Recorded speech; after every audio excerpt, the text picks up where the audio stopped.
Sweden looks perfect for a sailing canoe.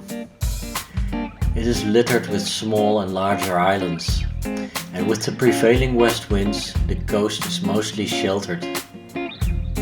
Camping is free, as long as you respect nature and the privacy of others. From my home in the Netherlands, it's a 2-day drive by car, and I had 3 weeks of holidays, so Sweden is within reach. My plan was to sail the stretch of coast with the most islands, going north from Vaestervik.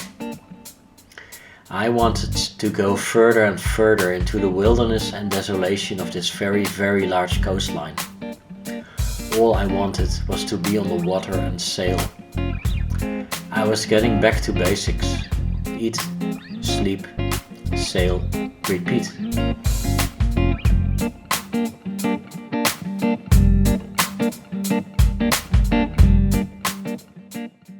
After 2 days on the road, I'm proper tired.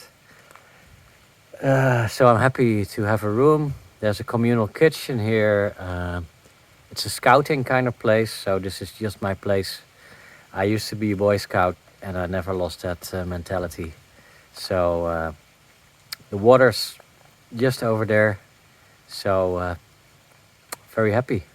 Room 16 is mine for the night. I'm dreading to pack everything into my box because I bought a lot of food and I have some luxury items, like I'm cooking on gas for the first bit. I don't know what to feel: excitement, trepidation, tiredness. Yeah, the thing is, it's so, yeah, the feeling of freedom is overwhelming. I think I can go anywhere. I've got 5 days of stuff. Yeah, food, water. So okay, I'm on my way. So Ulrike from Marsbacken here, where I left, asked me to make a photo, and I said I have video. So Ulrike, here's your video. Look at it. But the stillness here is just a little bit overwhelming.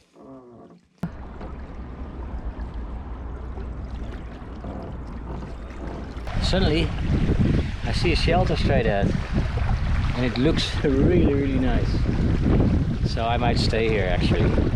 I saw the open sea and I thought, I don't know. and then there was the shelter.